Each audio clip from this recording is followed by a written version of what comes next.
श्री शिवाय नमस्तुभ्यम। हर हर महादेव। जय भोलेनाथ की, जय माता पार्वती की। दोस्तों, आज की इस वीडियो में जानेंगे तुलसी विवाह किस प्रकार से हम कर सकते हैं अपने घर में, और तुलसी विवाह के महत्व के बारे में। देखो, देव उठनी एकादशी के दिन जो है तुलसी विवाह मनाया जाता है।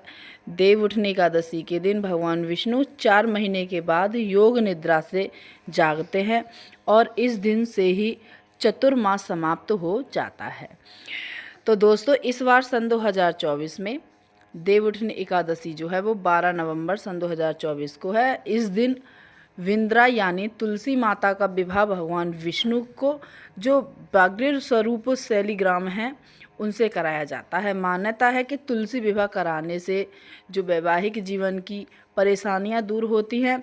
इस दिन भगवान श्री हरि व तुलसी माता की विधि विधान से पूजा की जाती है। कुछ जगहों पर तुलसी विवाह जो है वो द्वादशी तिथि पर भी किया जाता है। द्वादशी जैसे कि 13 नवंबर को है। तो ये तो हो गए तुलसी विवाह का महत्व। अब जानेंगे तुलसी विवाह की पूजा विधि के बारे में। आप अपने घर में तुलसी विवाह किस प्रकार से कर सकते हैं, कौन कौन सी पूजन की जो सामग्री होती हैं वो आपको लेनी होती हैं, और किस समय आपको जो है ये पूजा करनी होती है। देखो, इस साल सन 2024 में तुलसी विवाह जो है वो 12 नवंबर को मनाया जाएगा। तुलसी विवाह का बड़ा विशेष महत्व होता है। तो तुलसी विवाह जो है वो अपने घरों में हर कोई ही मनाता है। जैसे कि अब देखो, तुलसी विवाह जिस दिन है, जैसे देवउठनी एकादशी वाले दिन तुलसी विवाह है, तो आपको सुबह जो है उठ जाना है। उठ के आपको स्नान वगैरह कर लेना है, साफ सुथरे वस्त्र धारण आपको कर लेने हैं। अब देखो, जैसे तुलसी विवाह आप कराएंगे तो आपको जो है उस दिन पूरे दिन जो है उपवास रखना होता है। जब आप तुलसी विवाह करा देते हैं, जब आप पूजा कर लेते हैं, उसके बाद में ही आपका उपवास खुलता है। सबसे पहले एक तुलसी का पौधा आपको लेना है और वो तुलसी का पौधा एक गमले में लगा के आपको अपने घर के बीचा बीच जो आंगन होता है ना, उसमें रख देना है। उसके बाद में जो तुलसी का पौधा आपने लिया है, जो गमला आपने लिया है, उसके ऊपर आपको मंडप सजाना होता है। देखो, मंडप तो कई प्रकार का सजता है, लेकिन अगर आप गन्ने का मंडप सजा देते हैं तो इसे बहुत ही ज़्यादा शुभ माना जाता है। तो आप जो है गन्ने से मंडप सजा लीजिएगा। अगर गन्ने नहीं है आपके पास में तो आपको क्या करना है, जो फूल होते हैं ना, तो फूल से भी आप मंडप सजा सकते हैं। इसके बाद में माता तुलसी को आपको जो सभी प्रकार के जैसे सुहाग के सामान जो होते हैं वो माता तुलसी को अर्पित करने होते हैं। लाल चुंदरी माता को चढ़ानी होती है। देखो, अगर लाल चुंदरी आपके पास में नहीं है तो आप कोई लाल साड़ी माता को चढ़ा दीजिएगा।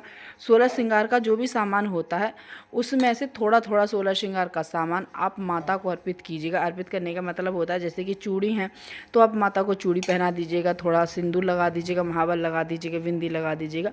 इस प्रकार से आपको तुलसी माता का भी श्रृंगार करना होता है। और तुलसी का जो गमला होता है, उसी गमले में आपको जो शैलीग्राम होते हैं, जो शैलीग्राम भगवान होते हैं, उन्हें विराजित करना होता है। उसके बाद में भगवान शैलीग्राम पर चावल नहीं चढ़ाए जाते हैं। जैसे पूजा करते हैं ना आप, और अक्षत के दाने जो अर्पित करते हैं तो वो शैलीग्राम पे नहीं चढ़ाए जाते हैं, उन्हें तिल अर्पित कर सकते हैं। भगवान शैलीग्राम व माता तुलसी को दूध में भीगी हुई जो हल्दी होती है उसे लगाइएगा, उसे बहुत। इसके बाद में भाजी, मूली, बेर और आंवला समेत अन्य पूजन सामग्री समेत भोग अर्पित करिएगा। भगवान की आरती करिएगा और थोड़ी सी मौली जो होती है, जो कलावा होता है, उस कलावे से माता तुलसी और भगवान विष्णु की जो भी कोई प्रतिमा आपके पास में है, जैसे शैलीग्राम है या फिर भगवान विष्णु की कोई मूर्ति है, कोई प्रतिमा है, उसे आपस में उससे बांध दीजिएगा। उसके बाद में उनके परिक्रमा कीजिएगा। जो भी प्रसाद आपके घर में बना हो, जो भी भोग आपके घर में बना हो, उसे पहले तो माता तुलसी और भगवान विष्णु को भोग लगाइएगा। उसके बाद में जितने भी आपके घर में पूजा में शामिल हुए हैं, जो भी तुलसी विवाह में शामिल हुए हों, सबको थोड़ा थोड़ा भोग प्रसाद के रूप में दे दीजिएगा। उम्मीद है वीडियो आप सबको अच्छी लगी हुई। श्री शिवाय नमस्ते भी। हर हर महादेव।